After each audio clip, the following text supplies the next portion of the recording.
Do I have to? Do I have to? I guess we gotta talk about Palantir. How can one possibly ignore a company that's gonna be a $1 trillion company? 25x! If Cathie Wood's gonna buy this thing, I think we should all buy it. I mean, just look at how well your portfolio did in 2021. That's pretty kick-ass. I always like it when Cathie stocks go into the drink. It's always setting up nicely, like you're down 50% or more, and then, oh man, this place setting up really nicely. It's probably gonna go up. And then later on, she goes ahead and sells the darn thing just so she can have some cash to buy some other innovative, disruptive play. Remember those great days when Palantir was about 30 bucks? Just by the hair alone, I'd give this guy my money. I actually have heard that several times. I'm sure most investors right now are backing up the truck for this company. I mean, just look at the deal you get. If this is a $1 trillion company, that means this stock is a 30xer. Right now you have about an annual revenue of $1 billion for 2020. I'd say you'd probably get about $1.5 billion in 2021. That'd be pretty good. So the question is, what are you willing to pay for that? You know, are you going to pay the $33 billion this company's worth right now for the $1.6 billion in revenue and no profit? Would you pay that $33 billion for the $4 billion in revenue that Karp himself says will happen in 2025? My answer, of course, heck no. And this company is almost like a Tesla, where if you say anything negative about it, people get really upset. Look at all the people who got upset about Ross Gerber trashing Palantir. If Palantir is such a great company, who cares what Ross Gerber has to say? I really love when some sort of analyst put a $5 price target on Palantir, and once again, everybody's all upset. Karp himself said in 2025, Palantir's revenue would be $4 billion. So I'm going to go with the person who's actually on the inside, Alex Karp, and go with his figures. So let's think $4 billion in revenue.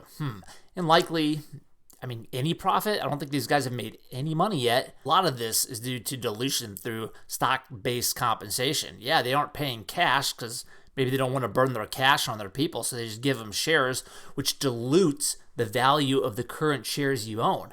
And here it is. Every time you guys buy a share, you're putting it right into Alex Karp's pocket, and his cronies too. But look at this guy. This is when, back when Palantir was, 30% more. $3 million, $4 million. That's all in the same week. $13 million, $14 million. Throw them another $17 million because that's all like, $50 million bucks in less than a month. Oh yeah, 16 million, 16 million, 15 million, 15 million. Oh, 16 million, 16 million. I mean, gosh, you only went, 2 months before you needed another $30 to $60 million.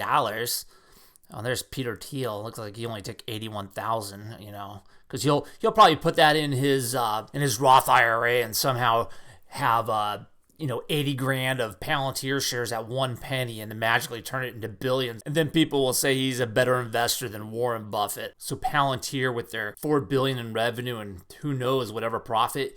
Do you think in the next 4 years or next 3 years that Palantir is going to be buying back shares with all that money they're not making?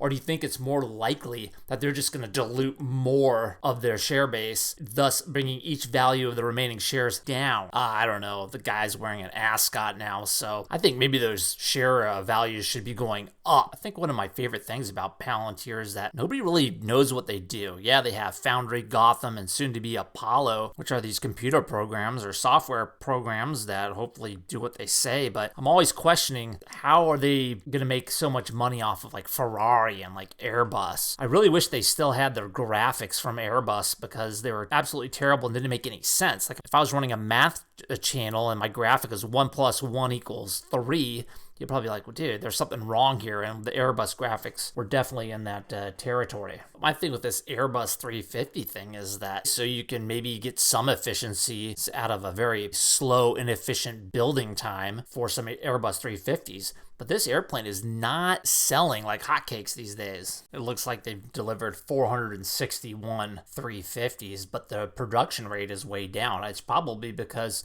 nobody's ordering these things anymore because of the pandemic. Look at 2020. They canceled 11 orders, so a net of negative 11. In 2021, they had 2. Do you really need Palantir to hurry things along when we only have 2 orders? I'd say that whole argument's pretty bunk. That's a whole other crazy thing about Palantir. I mean, there's just so much to it. It looks like a loaded resume. You got all these, graphs that, I don't understand. I don't think anybody who buys this company understands. And it's everything. It's like we do everything. Not one thing well. We're just like innovation, we're energy and health, edge, retail, supply chain, energy, anti-money laundering. Got all these nice graphics and oh wow, look at this. Platforms. Just as much as we could possibly shove onto a website. Look at this. Offerings, amplify, anti-money laundering, auto racing. Oh dude, we gotta get Palantir in there to drive a car around a track. Defense ecosystem. What is that? The coral reefs. Edge AI, energy because we don't know how to pump oil correctly. Financial services because Bank of America doesn't know what they're doing. Foundry for builders. I don't know what that is. Health and life scientists. I know a life coach. Palantir hyper auto retail. Maybe the Gap needs some help. Say this whole friggin' thing looks like just one giant jumbly mess of nice graphics. That is pretty cool, isn't it? I better buy some Palantir. And here's my Tom Nash price target. They're going to get the $4 billion for 2025. Being generous, profit will be between 500 mil and $1 billion if everything goes perfectly. And what I'm going to pay to that, I'm going to pay about 15 to 20 billion for that $1 billion in profit. That's PE of 20. That's fine. So I'm going to give it $8 to $9 in 2025. More than 3 years out. So $5 today seems pretty reasonable. So $5 a share on Palantir. That's my price target. I really hope you guys enjoyed this video. And if you have any hate to spew, I'm not the guy for that hate. That's for Ross Gerber. Thank you, Ross.